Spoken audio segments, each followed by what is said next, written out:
but with big energy. The house is just really quiet. The teen is upstairs. The teen is officially done with high school, y'all.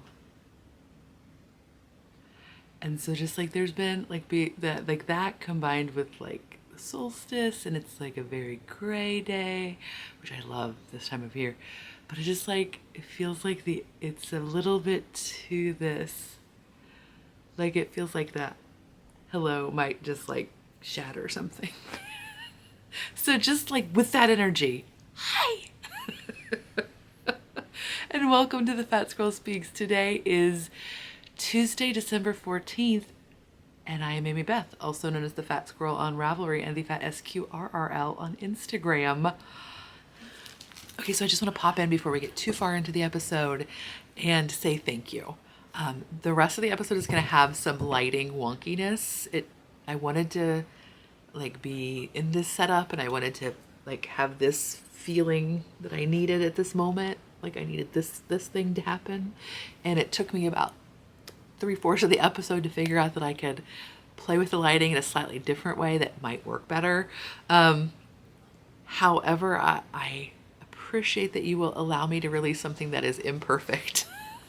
So, yeah, the rest of the episode's gonna have some maybe like slightly jarring lighting changes as the camera reacts to me. Thank you.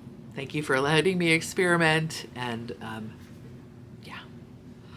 Thanks for coming over. There's tea, there's coffee. The teen made the triple ginger cookies. What's your favorite Christmas cookie, your favorite holiday cookie, your favorite celebration cookie? I really, like, let me sit in it for a moment. I will say that my prior strong favorite was the butter cookie recipe from Cook's Illustrated. Like I've had a Cook's Illustrated cookbook for about 20 years, I want to say. Like I think I got it right after I graduated from college, which actually has been more like 23 years, but whatever, 22 years, whatever. But it had like a rolled butter cookie, and it was historically my favorite. Now, it might have lost purchase just because I don't make them now, because really nobody in my house is excited about them. But the triple ginger cookie is a strong contender. You can just Google, if you Google triple ginger cookie, you'll find like the same thing. Maybe I'll try to put a link into the recipe that we use. Yes, we use an online recipe.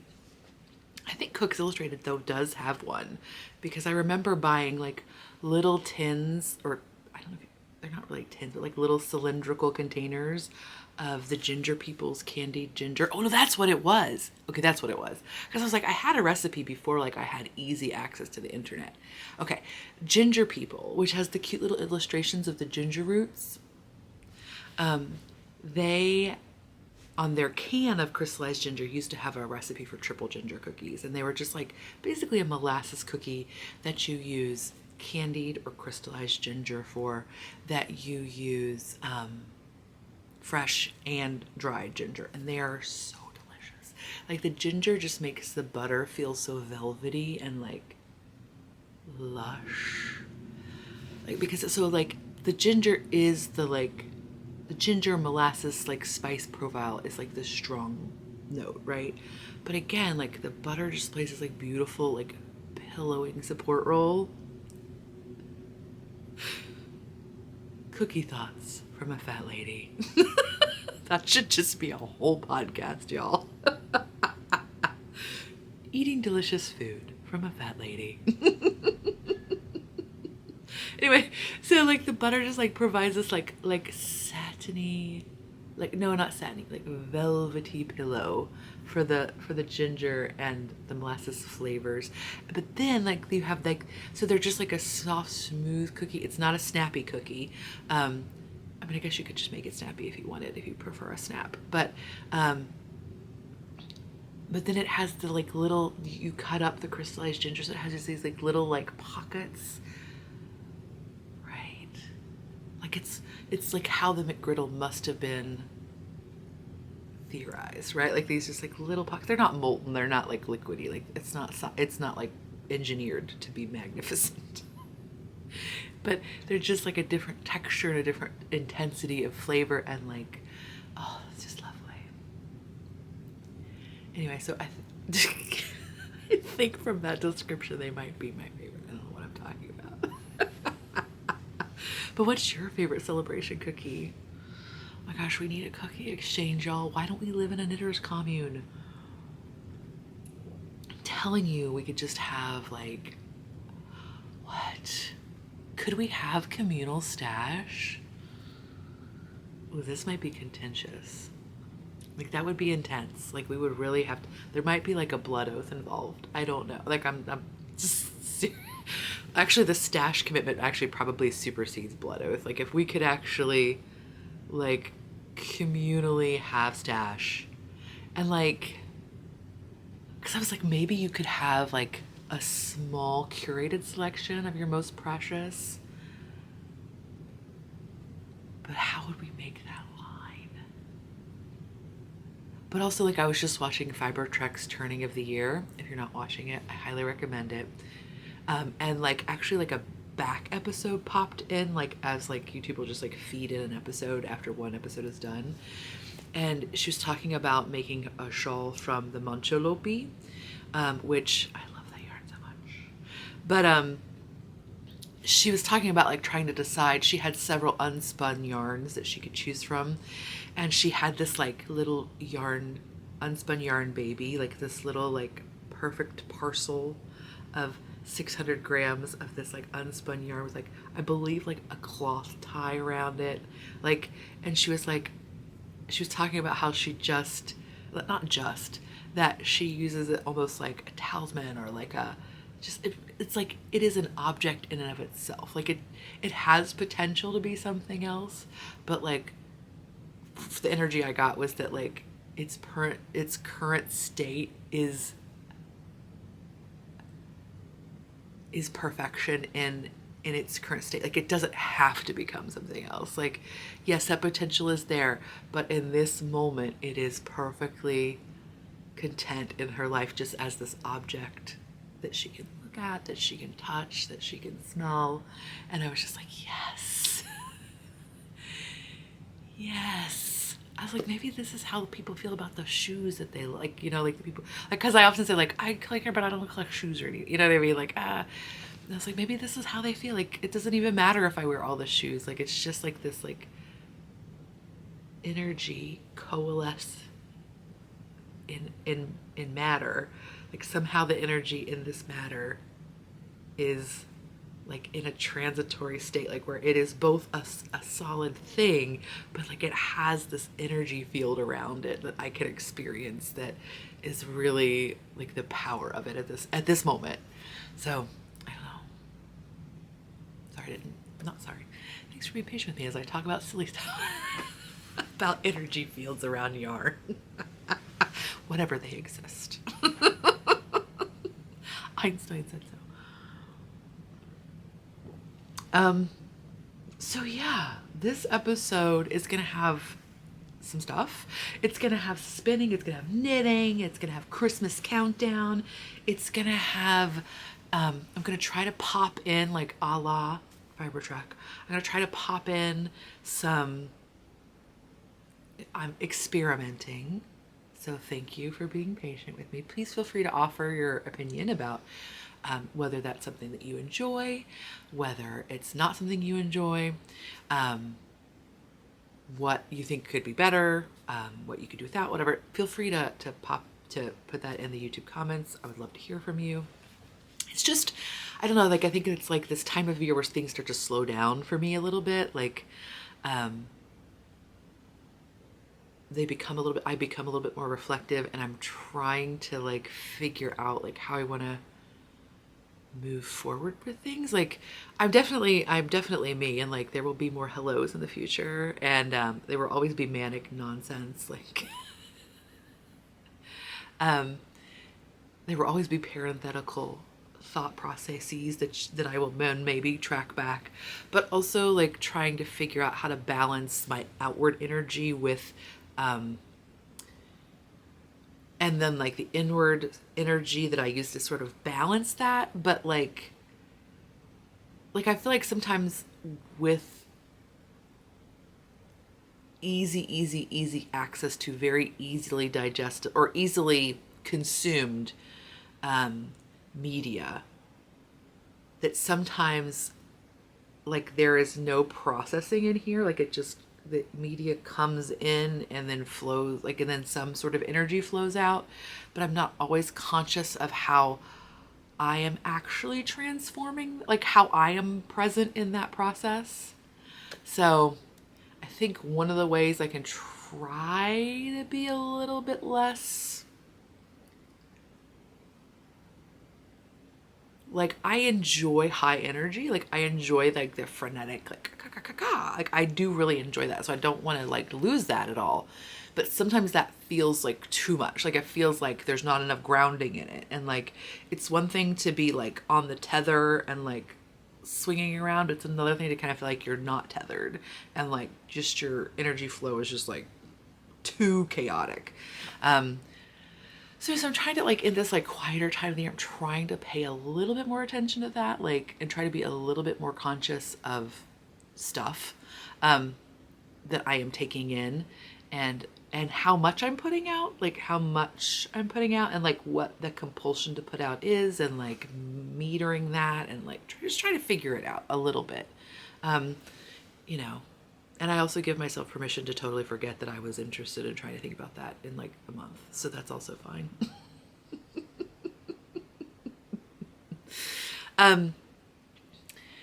But part of that is, I want to say thank you so much to patrons of the podcast, people who support the podcast financially, who take the time and the thought to interact with me. I really appreciate you.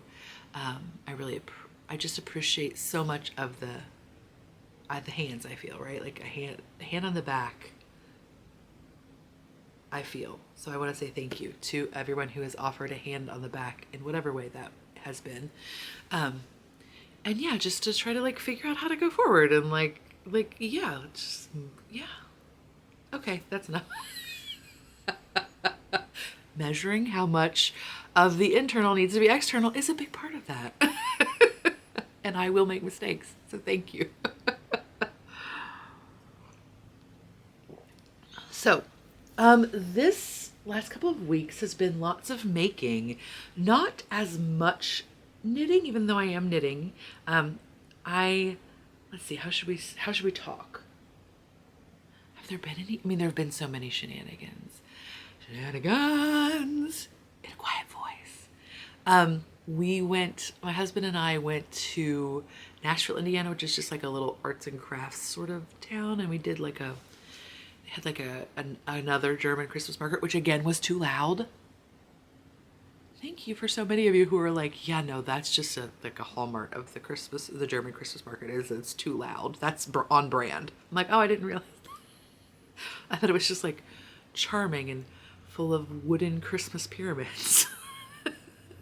No, apparently it's just full of beer and Glühwein or whatever that is. But anyway, it was still nice. Like it's only loud in one place. There was a designated loudness. So I was able to get like a warm alcoholic drink and walk around, and like it was this perfect temperature, and it was like nice energy. It wasn't super crowded, but there were enough people that when you were in a shop, you didn't feel like all eyes were on you, like that kind of thing. So yeah, it was a nice little, it's like an hour-ish away. So it's just enough to feel like you are separating from where you have been, but not so much that you're like, I gotta get back. What's going on there?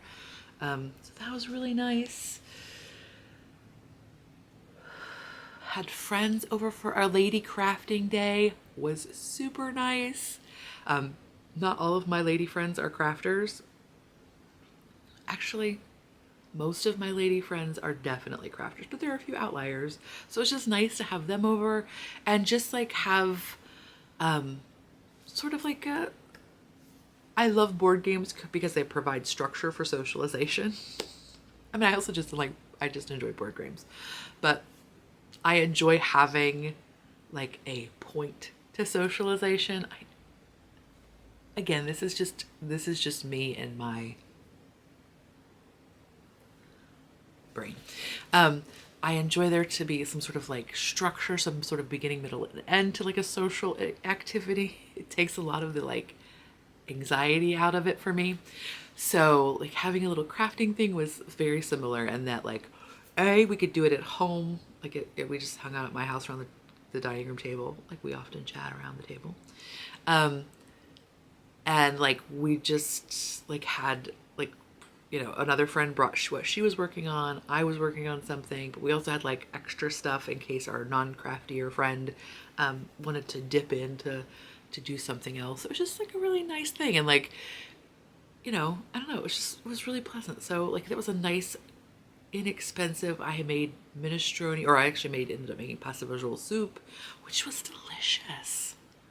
I never make that one for some reason. Right? Like we were talking about only bowls till April. Only bowls till April. And like I feel like it's a lofty, like we should just do a soup a week, right, y'all? In fact, I've been doing good. I did my pasta visual, and then I made beef barley yesterday, and I made chicken the other day. So like at least a soup a week, y'all. Come on, we can do it. Soups every week till April. Saying no plates, man. No plates till April. I mean, I don't want to make it a negative statement. Like it is nice to make it a positive, like only bowls till April, but just let's face it, no plates till April fits in with the BC Boys song. So like it gets in your brain. But so like I made the pasta visual. It was really delicious, and like there are a million. Like I just used an internet recipe. I couldn't even tell you now which one I used, but tomato paste was key. I feel like tomato paste was like the key at the end, right? Like I feel like lots of times when I made like a tomato based vegetarian soup, and even a tomato based like beef soup, like a beef vegetable or something like that, it often feels kind of like too watery. Now I know that's really like, we'll just boil some water. It's not that. It's like the right consistency, but the flavors are a little bit too translucent. And so I think the tomato paste really helped. I mean, it was like, I just bought some of that like double strength tomato paste in the tube or whatever. And it's just in my fridge. But I think that really helped to like bump it over and make it feel a little bit more grounded. It was really delicious. And I just used like canned cannellini beans. I totally bought like some frozen squash, like a green bean squash, maybe it had peppers or something like a little like blend of vegetables, because I do really like a zucchini or something in that kind of soup, like a soft vegetable. By the way, that was brilliant. One of the recipes I saw for that, or one of the recipes I saw for the beef vegetable soup, she said, or the beef barley soup, she said you need 2 pounds, you need 2 cups of hard vegetables and 2 cups of soft vegetables. And I was just like, yes, that is right. When you're making soup, they should just be like hard vegetables and soft vegetables. But anyway, so like I had like planned on putting these soft vegetables in. I just totally spaced it. It was delicious without them. Anyway, it was just like super simple. It was just like carrots, celery, cannellini beans, 28 ounces of like a chopped tomato. Okay, I did use a petite dice because it's soup, y'all. I used a vegetarian chicken broth. We had a vegetarian in the house. Yeah, it was just really pleasant. Super simple. It was like a total pantry one. Oh, delicious. Okay, so apparently, just going to talk about food for 40 minutes. Oh my gosh, speaking of food. Continuing on. So I had been listening to Prairie Fires, which is a book about the life of Laura Ingalls Wilder. It's actually interesting. Like, I feel like, did she really want to write? Have you read it? Did you listen to it? Have you consumed it? I feel like she really wanted to write a book about Laura Ingalls Wilder's daughter. Gosh, sorry, that was a lot of her daughter. Because like her daughter was like a really interesting character. I almost feel like she wanted to write the book about the daughter more than the mother, but and like the daughter and like the relationship. I feel like, but like maybe it would have been hard to like brand a book around this like lesser known character when a very much more well known character was involved. But anyway, it got me kind of interested in trying to revisit the Little House, and I was really hesitant. Like I loved the Little House books when I was younger. I checked them out from like our public library. It was like a really strong experience, but I've never revisited them. Like the teen was never like I tried. I think I may have bought like paper dolls one year. Like I was really trying to get I definitely bought the books for the kid. Not no zero interest. So like I just never actually revisited them, and then I was kind of afraid to revisit them because there are so many problematic parts to it. But I will say that I was my library got the series on audiobook, and Little House in the Big Woods, I'm only like halfway through because I'm kind of like just trying to savor it, just kind of parse it out. It's basically just about like food and making things, and I am here for it. Like I'm just saying, like again, it might get maybe it was because I was really like psyched up to be like crushed, you know? And then I was just like, oh, this isn't as bad as I had imagined it might be. But like it's really enjoyable. Like it's just like just talking about making different doughs, and it's very, I don't know, so far. Just saying. If you've been afraid to revisit, maybe just try it out. Just psych yourself up that like, oh, this may not be good. But then like, just try it out after that and see. Maybe it'll shake out okay for you. I don't plan on reading. I'm actually just really satisfied with this first book. It also makes me really like think, did this book like drive my entire like pull towards like making? Like, did this set up like a bunch of makers from like, I don't know, it's just interesting. But yeah. Well, speaking of libraries, let's just talk about libraries. So like my library pick this time. Should I start doing a library pick? I think it's fun. Whatever. Don't tell me. Unless you really like it. By the way, thank you so much to those of you who voiced in on the baby blanket. I love that some of you were like, yes, it's beautiful. And then others of you were like, no, that's way too busy. I really loved it. It was so enjoyable. But so anyway, so this book is my current library pick. This is Bread Song by Kitty and Al Tate, How Baking Changed Our Lives. And I didn't know anything about them. Like apparently they have a big Instagram following, but it's very enjoyable. Yeah, like let's see, the first, so it's basically half and half, right? Like this is narrative and then this is recipes. And the thing I like about the narrative is, at first I was like, this is what I thought it was going to be. But one of the things I like about the narrative so much is, there are these drawings throughout, which I highly enjoy. I need to make just more drawings. There needs to be just more imperfect art in my life. I need to move through that. Oh gosh, did you see my stomach rumble? I need a cookie. Go give me a cookie, please.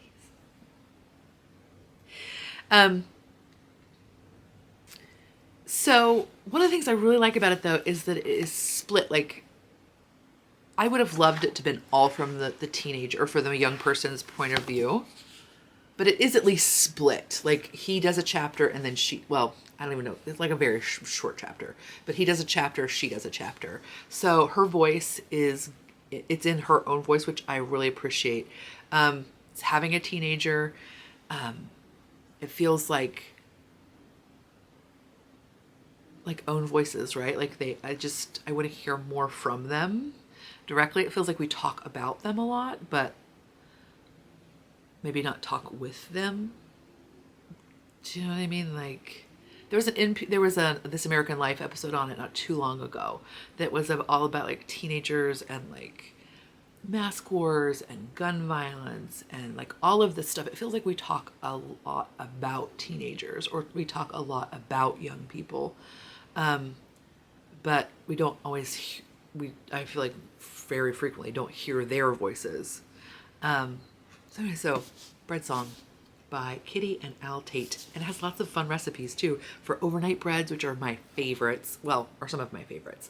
But if you've been like intimidated by sourdough starters or like maintaining a live thing, and this, oh, by the way, I don't know, trigger warning or what have you, but this is a lot about how this young person moves through a very deep depression through baking and through bread and through the community surrounding her bread baking.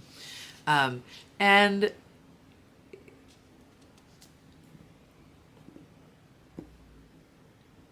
it's from a quite, I mean, I would say it's a privileged perspective, right?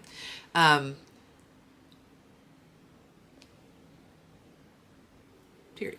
So what was I gonna say? Oh, but so overnight breads are great if you want to make your own bread and you want something beyond just like a white loaf or a whole wheat loaf, which often like the smell of them is more, or like them toasted is more delicious than they are in their initial form. Overnight breads are a great way to add a little bit more flavor, but without requiring you to like maintain a starter. I don't maintain a sourdough starter. I have at various times in my life maintained a sourdough starter, but with the amount of, my family doesn't really eat bread. Okay, they eat bread. They don't eat they don't eat sourdough bread. That's my thing, and I can't eat enough bread to maintain a sourdough starter. And I know that you can freeze them. I know you can retard them in a different way. I know that you can dry them. Like there's lots of different things you can do if you want to put forth the energy to do it. But I just am not interested right now in putting forth that energy. But bread has always been like, and I will say also, like I used to be an artisanal bread baker. Like I worked in a bread bakery, like where we had like a big French stone oven that was a steam injected oven. Like we were a production bakery, but like but all by hand. I mean, except for mixers. Like the mixer was a machine, like basically like a giant KitchenAid mixer, like on the floor. By the way, bread baker show. Trying to get dough out of that bowl and into the buckets. I only mixed on Saturdays, which was like the shortest run. It was just baguettes. And like when I worked at the bakery, I was pretty buff, like, because you had to regularly lift, like, well, obviously you're lifting like 50-pound bags of flour, but you're also lifting like giant buckets of dough, and like you have to flip them up onto tables and work with them. And anyways, the most physically like strong I've ever been, which was real awesome. Also the most physically dirty I've ever been. You used to have to sweep out the ovens when you baked out, and like there would just be like basically ash in the oven. They weren't wood-fired ovens, but just like the flour and the cornmeal and like all of that stuff burns off eventually. You have to sweep it out. And so like I would wear an apron, but I didn't wear an apron that went around my neck because it hurt my neck like over the course of a full day. And so I just wore an apron tied like under my boobs so that I could like wipe my hands on it. So I would be sweeping out the oven, and then we would like have to go to the grocery store afterwards, like to pick up groceries or whatever. And like I would just have like black, like I would just be black from like the bra line up and then covered in dough from like the hip down. But it was fun. It was stressful, dude. Whew, it was very stressful at times, but also like it was really amazing to have a job where you had a very real sense of accomplishment at the end of the day. Sometimes that was hard because you couldn't cover it up if you had made mistakes. But also just like all those like crackling breads on the rack were really like, that's a real job, y'all. It's a real job. Anyway, oh my gosh. Going back, parenthetically nesting up. There's like 70 parentheses after that statement. Now we're gonna go back. But as a home baker, I don't maintain a starter. And like, that's totally okay. Also, I make bread, I make dough in the bread machine all the time. If anybody tells you you're not a real bread baker because you make bread in the bread machine, tell them to saw it off. Don't gatekeep. You're making bread at home. I don't care how you're doing it. Good on ya. I don't care if it's a sourdough starter. I don't care if it's a biga. I don't care if it's a levain. I don't care what it is. I don't care if you're using the Kroger brand flour and the yeast packets that come next to it. Like, whatever. Like, good on you. Like, making this alchemical thing that like people have been making for so long, and it ties you into that whole tradition, and like, yes, yes. So like, don't let anybody tell you you're not doing it right or doing it enough or doing it hard enough.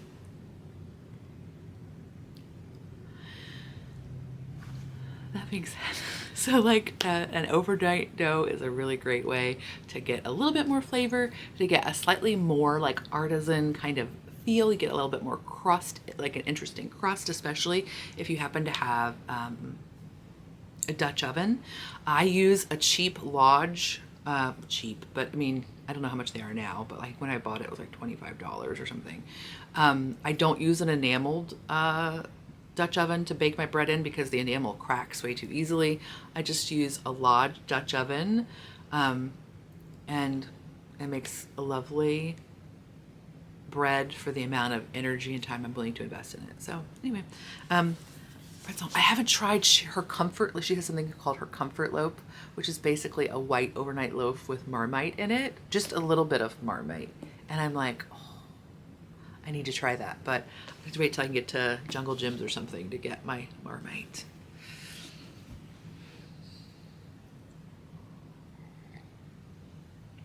Oh my, I've been talking so long. Okay, so that's the library pick of the week. Thank you for being patient as the light fluctuates a bit. I just wanted to have the tree, and also I wanted to sit on the ground. Sometimes I really need to sit on the floor. So thank you. Hopefully it's not losing too much focus back and forth. We'll see. So that is from the library. Then let's talk about making stuff. I'll talk about see, it gets confused when I turn my face. Oh, also, if you're confused, my hair is darker. I had my hairstylist, I had her put like a temporary, I don't know, she called it a rinse, but it's clearly dye. Just for the winter. We'll see. I don't know if I kind of like it. At first I was like, what have I done? It'll just fade out. It's not like a permanent dye. At first I was like, whoa, this was clearly a mistake. But now I'm kind of digging it. Oh, and I'm not wearing glasses because there's too many lights. I could not manage the glare thing, so I still can't see, but I can see you because we're really close to each other. Okay, so I'm going to go ahead and do the shameless self-promotion. I'm going to have an update December 15th at 9 p.m. Eastern time. There's like background noise, but like just the teens doing dishes.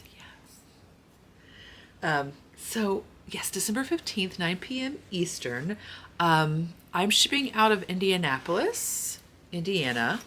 So I don't know how long it'll take to get to you if you're trying to get it in time for a specific date for gifting.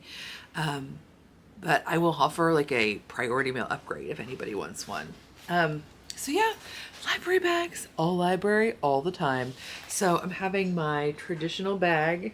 Is this one? Yes. Okay. So yours will not be upside down. How is it that I didn't notice it was upside down until I was completely done making it? Oops. This one will be mine, just to remind myself of, imperfection is okay. Okay, so I have like a large wedge size, but I have it in this newer print as well. So if you like the library bags, but you're hesitant about a primarily light colored bag, this is an option. The titles are not quite as visible, just due to like the print size and then the printing on the denim. You can still see them, but they're not quite as legible. In the Hall with a Candlestick by Christy Ryan, excuse me. Oh, why is that? No, Ryan Christie. Okay, I was like, why isn't that in alphabetical? Like, that's not a card catalog. It's Then in sweater size, I again have both prints.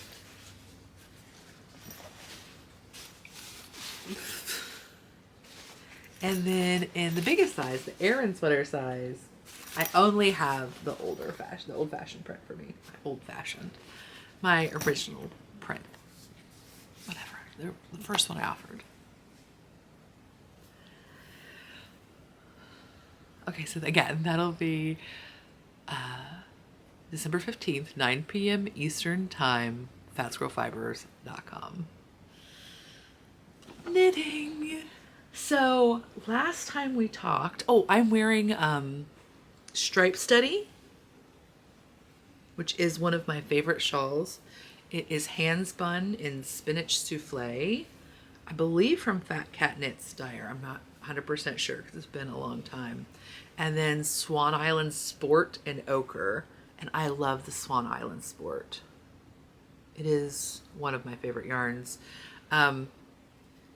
It's a rambouillet, and it is just delicious. It's woolen spun. It's not super washed. It's just so scrummy. I just love it so much.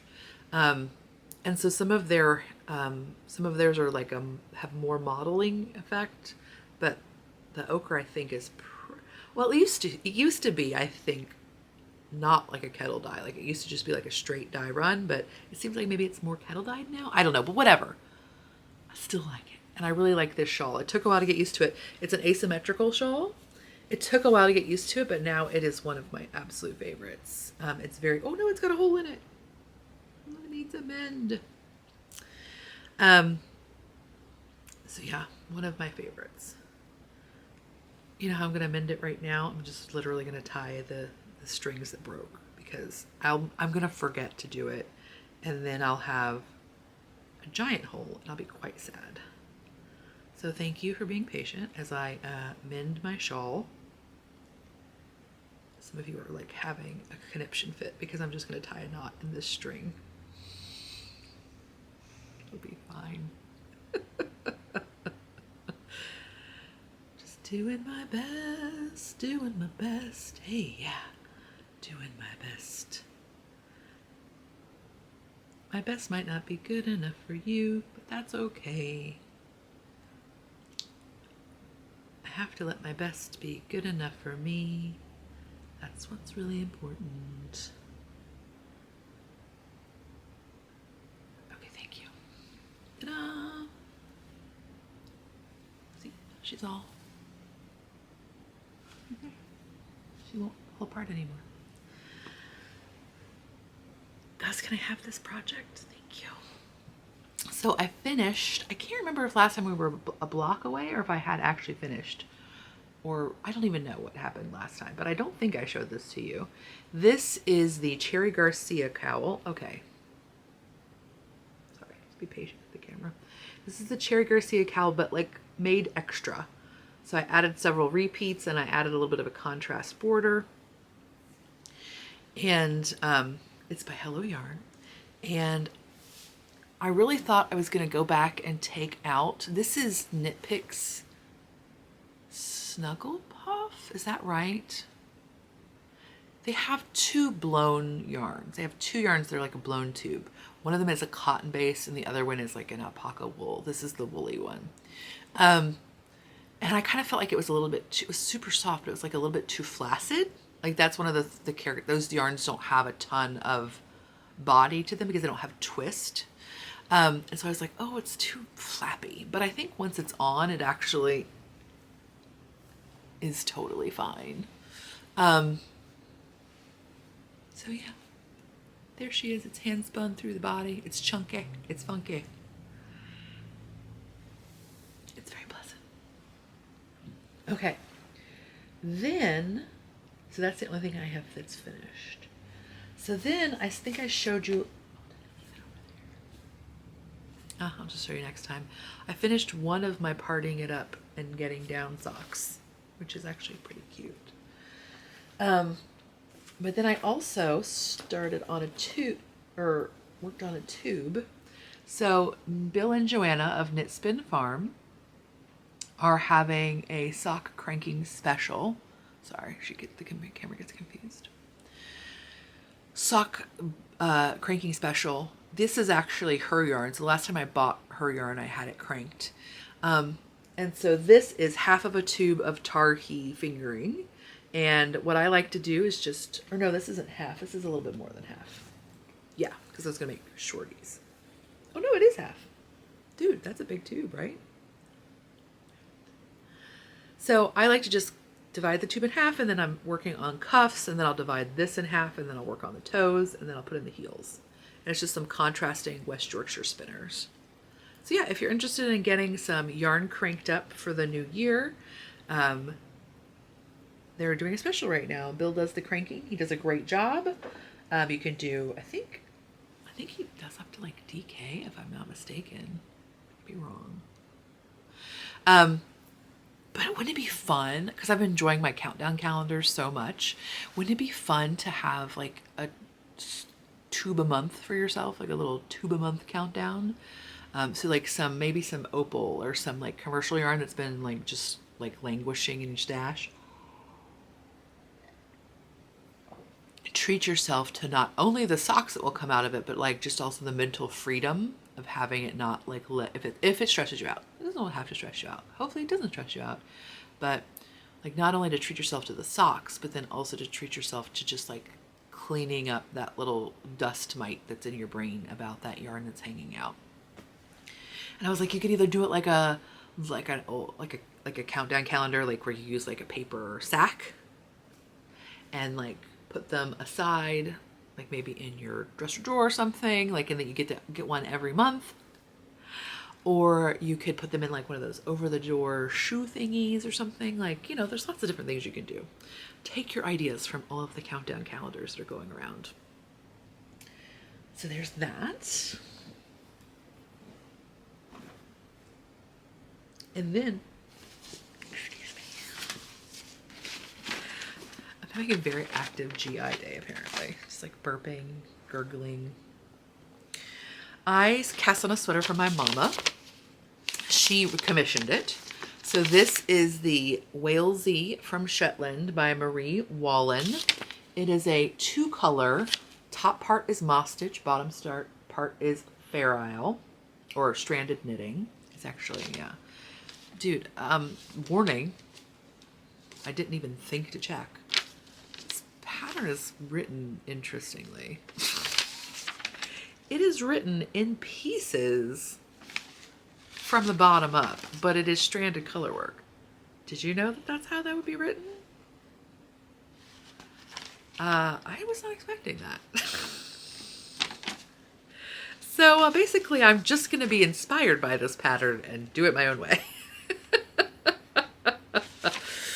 Let's see, the sizes are, see, yeah, it only goes up to a 50-inch bust.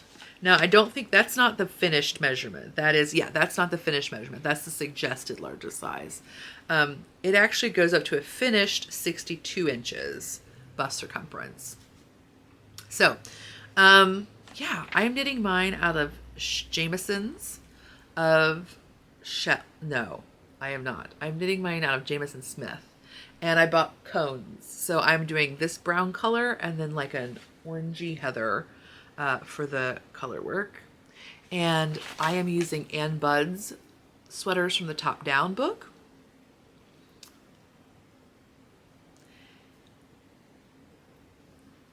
And working from that. And then I'm also, the other thing that I'm doing differently is I'm doing not a true moss stitch, but like a staggered moss stitch, or like a 1 row of moss stitch, 1 row of stockinette, because to get gauge I had to go to zeros and right. So yeah, I have to consult on her whether she wants it to be like a traditional crew neck or if she wants a V-neck, but very easy to do either way. Ann Budd's book of sweaters, or her book of like whatever, Ann Budd's formula books are really great to just have on hand in case you need to like make, again, like I started to cast this on and I was like, oh, that's not what I was anticipating. Oh my.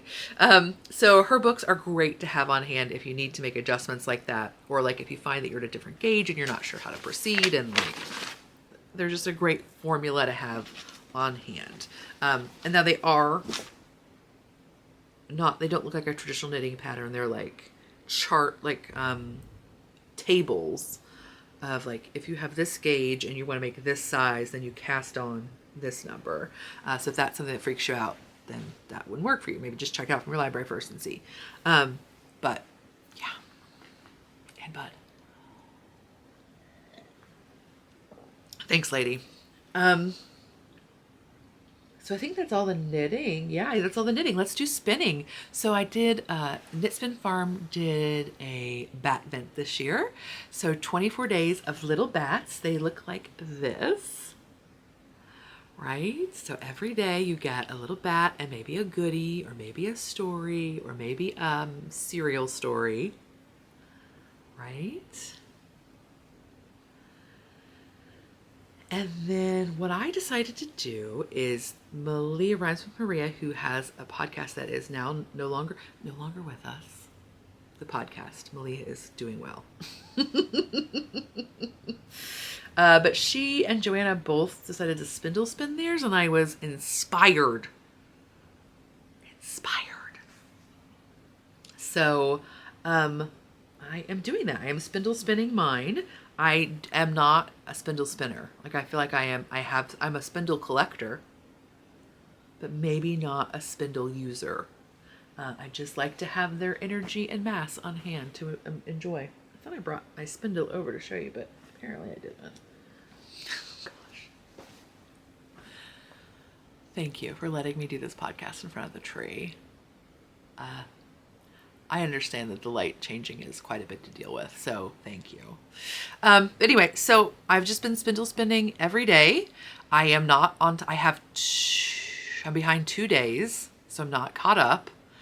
But I am doing it, and look, I have these little mini guys. So what I have been doing is plying.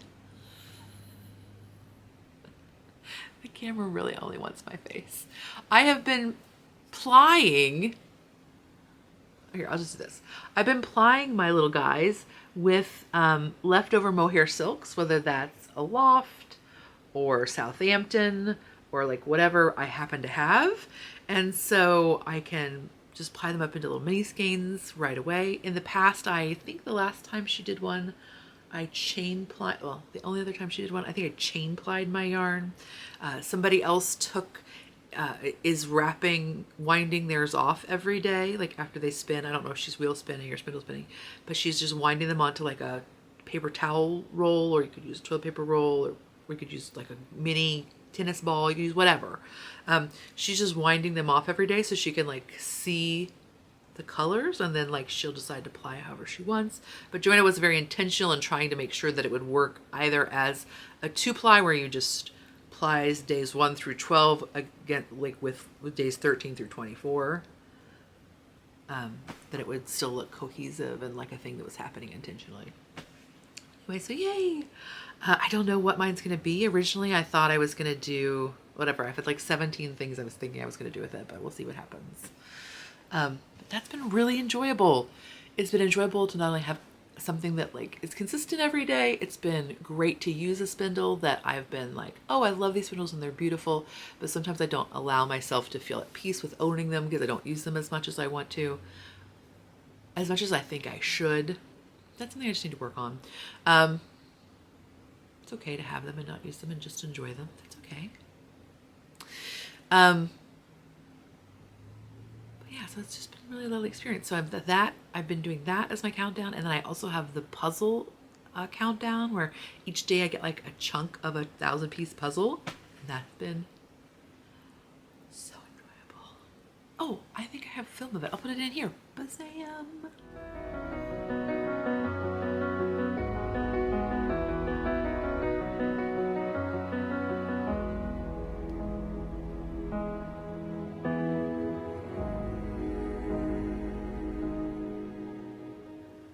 So that is, yeah, that's my knitting and spinning.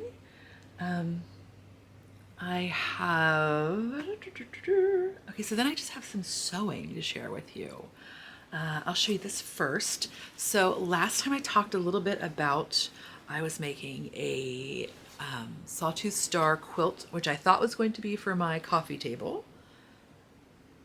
But then when I got all pieced together, I decided that it was a little bit brighter than I want. Well, I didn't get it all pieced together.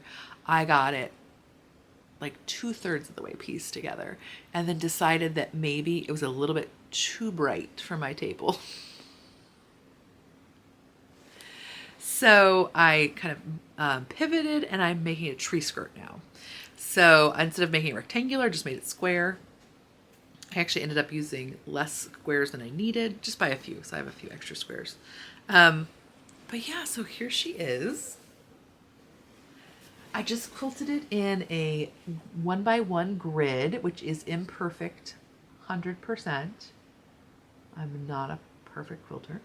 And I put on, and then I also, so I cut it. So I just cut the square and then made a little place for the tree, the artificial tree base stem thingy.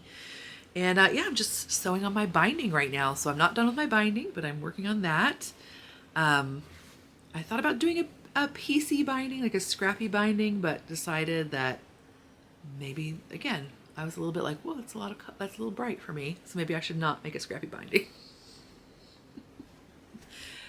So I'm working on that right now. And also kind of took the pressure off. I was like, oh, because I already have a tree skirt. It's like, oh, well, that takes the pressure off. I can just finish it at my leisure, which has been lovely. But I will put in here a little bit of me making a couple of squares or something like that. I have some like overhead sewing shots of like the square making. And I will also put in a little clip. Somebody was curious about how the rulers work, how the block lock rulers work. So there's lots of different ones. Like you can get them for half square rectangles, half square triangles, flying geese. There may be other ones I don't even know about. But I'll put in just a little video of just like using one to trim something up. So yeah, I'll put that in here.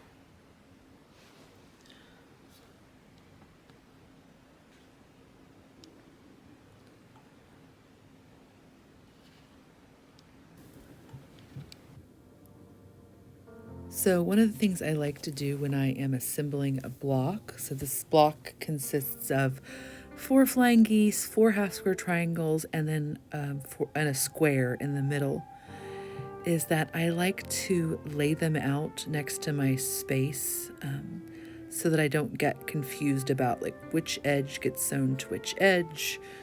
Some people are great at visualizing that, and I am not one of them. So here I just have 10 of these blocks, so I have 10 pieces stacked on top of each other, just so that I can quickly go through, well, quickly so that I can efficiently move through piecing them all together. And then here I am ironing. I am not the greatest quilt ironer.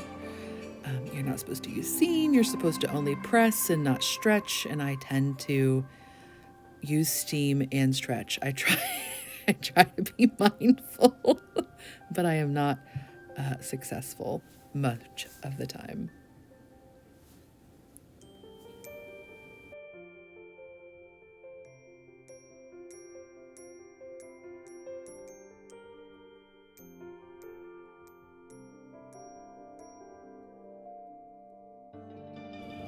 And offer apologies, I intended to include a clip of me trimming a flying geese block with the block lock ruler, but I was completely out of frame.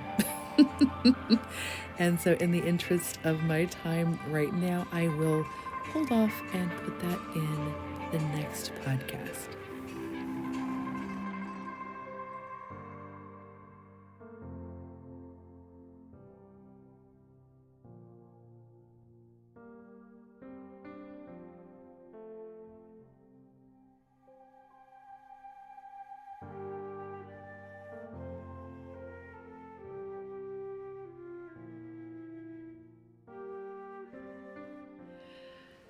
Okay, so sewing, more sewing. So I did my Christmas quilt, and then I am we had, as part of my no plates till April, only bowls till April campaign, I decided to make some more bowl cozies. So I had made these, I mean, years ago. It's been several years.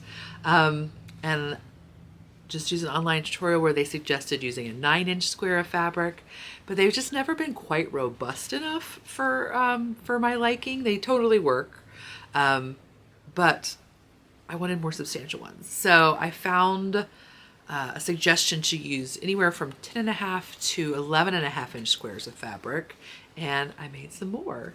And so these are my new ones that are very robust and will hold all of the giant bowls. And there's lots like Crafty Gemini, who does amazing tutorials. She's great. She does one where she rounds out the corners, which look really beautiful, but I actually kind of like the pointy corners, just because they, I don't know, it's like a handle for your bowl. It's very exciting to me. So these are just some Heather Ross prints from one of her more recent lines. I don't know. I purchased mine from Crimson Tate here in Indianapolis. And you just use 2 squares of fabric. Mine are 11-inch squares. And then you need 2 squares of batting that does not have a natural batting. Nobody mentions using wool, but I don't see why you couldn't use wool. 2 squares of natural batting that don't have scrim. Scrim is like I think it's a resin they use to like kind of keep the batting kind of like tied together, essentially, like they use it in the processing. But you can buy cotton batting without scrim, or you can buy Wrap and Zap, which is a Pellon product that's made specifically to be microwavable. So yeah, those are those. There's a million tutorials for them on the internets. Just Google bowl cozy and you will be inundated.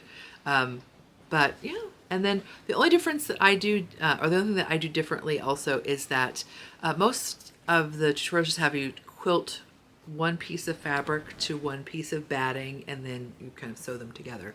But then I also go back and do a quilting line like from corner to corner, because otherwise they don't, I don't know, they just feel like they're too, they just don't, whatever. I just like them stuck together more. Especially when you wash them, like they'll pull, like you can like open them up like this if you don't. So it's kind of a pain to try to quilt them in there, but it's worth it to me. Oh, and the other thing I did differently, or that I've never done before, is I used a zigzag stitch to do the quilting, but it's not a regular zigzag stitch. It's this, I saw somebody who had done like sort of straight line quilting, but with this zigzag stitch. And I didn't realize you could have a zigzag stitch that was just not like usually the thread is, the bobbin and the needle thread are joined at like each point. But this one is like multiple stitches along each diagonal. Does that make sense? So you don't have like long hanging threads or like threads that can easily get caught on stuff. And she uses this for her straight line quilting, which I was like, ooh, that's kind of interesting. So I thought I would just try it on here. These have not been washed yet, so we'll just see how it behaves in the wash. Kind of a way to try out different quilting patterns or techniques if you're interested, without having a huge project that you're investing in. And then totally for myself first, I've been looking at lunar calendars, or moon phase calendars for 2023, and it occurred to me that I could get a spoonflower print. So this is the only spoonflower print I saw. If you just search under moon phase 2023 or lunar calendar 2023, you should find it. This is the only one I found at the time I searched. So I decided to go ahead and make a tea towel, and they happened to have yardage on sale. So I just got a full yard of it and cut it into 4 for gifts. And all I do was hem the edges like it's a napkin. And then there was enough excess black like between to make a little bias binding and just put in the corners for like a hanger. So you could either use like those use those picture frame-ish things that are like two pieces of wood that are like magnetically attached here and at the bottom, and there's just like a string. So if you wanted it to be just like a wall hanging, you could do that. Or you could use it as a tea towel. So I made several of those. And then I will give some away because, well, I don't need 4. So those are going to friends. And so then the last thing I have to show you is I finished an embroidery. So if you recall, I was working on this Saw Wet Owl by Hook, Line, and is it Hook, Line, and Hook, Line, and Tinker? I was not going to get that right. Isn't that a cute name, by the way? Anyway, so she has a series of 4 owls, and they're all kind of in this like minimalist 2 to 3 color style, I think. I did not use the colors she suggested just because I wanted to use what I had on hand. So I used like 500 and 503 or something like that, which is just like a slightly greener, like tealier version. Hers is much more aqua-y. But yeah, isn't he cute? And I just did it on some just some like quilter's cotton kind of fabric. And then to finish it, I originally thought I was just going to finish it in a hoop because I actually really like the way those look. But I didn't have the right size hoop. I only had bigger hoops. So in my bid to not go to the store during the season because it's too chaotic for me, what you just growling, bud? Gus is wearing pajamas today, by the way. In my attempt to not go there, I decided I would do a different finishing technique. So what you do is you just cut out of, I used poster board, but you could do cardboard or cardstock or mat board or whatever. You just cut out circles. I used a total of 4 poster board circles. So what you do is you're basically making this in 2 pieces. I will include the tutorial that I used. She uses cording around the edge, which originally I thought maybe I would do, but then I was like, I think I actually just like it this way. I don't think I actually want to do cordage around the edge, but you basically make it in like 2 pieces. So you just do a running stitch around the edge of your embroidery. I glued 2 pieces of poster board. Thank you. I glued 2 pieces of poster board together, and then 2 pieces of poster board together. I did a running stitch around the outside of the embroidery, pulled it taut, did a little star shape to anchor it in place. Again, I'll include the tutorial. And then you do the same. Oh, and there's a piece of quilt batting. Sorry. You have 2 pieces of cardstock or 2 pieces of poster board. You layer a piece of batting on top of it. I just glued it to the cardstock, poster board, whatever.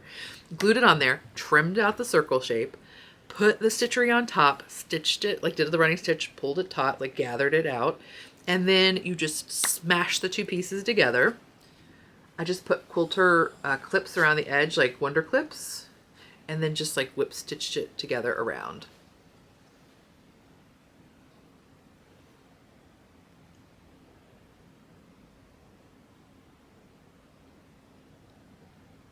And I just used like a little piece of the discard for the little hanging loop. I just made it like a bias tape, and then just did a little running stitch along the edge because I didn't want to get out a sewing machine. I mean, I had a sewing machine out because I always had a sewing machine out. I didn't want to mess with the sewing machine. So yeah, there's my little owl. Isn't he sweet?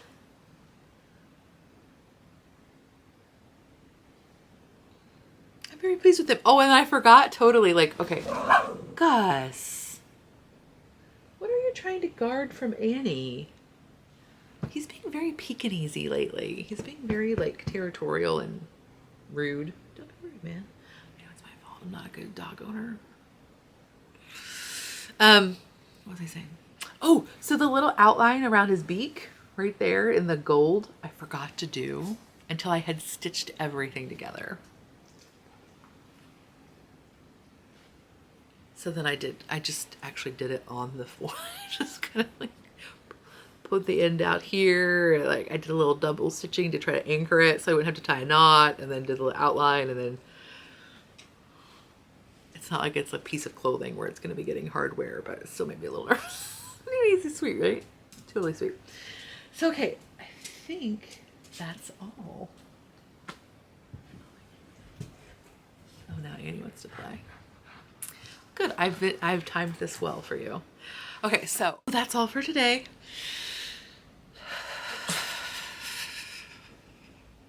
Trying to shake all out the extra stuff for just a second. Let's have like a good, like grounded, I can't hug you goodbye. Like I can't, so I have to like word hug you. But like sometimes that takes a different energy wave or something. I don't know.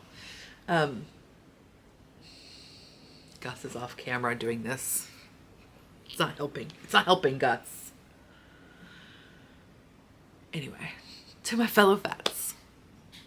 It's about that time. It's about this time of year. Diet culture gets real loud. It's always there, but it's starting to get real. It's amping up to loudness. Soon, like too many conversations will be centered around policing food that we're eating, policing food that other people are eating. So like, I'm just saying, I feel you. I'm with you. Just imagine my fat little body on your shoulder, just like take up your space. That's your space. You're allowed to have that space. You don't need to shrink in that space, whether that's physically or spiritually or loudliness. Whatever it is. If you're too much, let them go find less. But yeah, just like fist pump yo. And like if you're not in a marginalized body, or if you are and you feel like you've got strength that day, like just try to disrupt that nonsense. You know, try to be aware, at least sort of try to be aware of how many times conversations center around yucking other people's yums or labeling foods as good or bad, or like just try to like just have an ear out for it, you know, and if you have the energy that day, try to disrupt it, you know. Listen to some extra episodes of Maintenance Phase, like look up tips on disrupting diet culture talk, you know, all this. I'm not an expert in that situation, in the conversation, but you know, look up things to say to change the subject. Think of something that you'd like to have on board to change the subject if conversation falls into, again, those ruts, those like comfortable ruts in some ways, like, right, like it's something that we've talked about so often that many of us are very comfortable talking about it, like in terms of just like, it's just like you fall into it, and sometimes you don't realize how like rough and bumpy and kind of gross and muddy that rut is until you get out of it, and then you're just like, why was I in there? That didn't even feel nice, but I thought it was nice. I thought it was okay because I just didn't know what else was going on, you know. So if you kind of like, you know, like just kind of rehearse some conversation changers or some things to disrupt, you know, the dieting Karens of your life, just have those on board.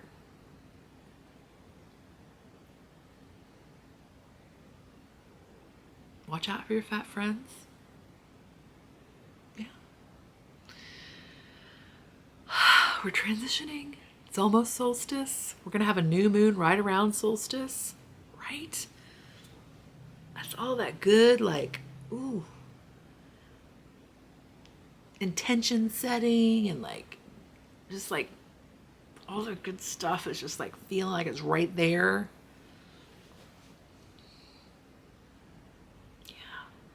I hope you're enjoying your long nights if you're in our northern hemisphere. If you're in your southern hemisphere, I hope you're enjoying your short nights. I like my long nights though. I'm actually in my pre-solstice morning phase where I'm like, soon the sun will be back. That's him.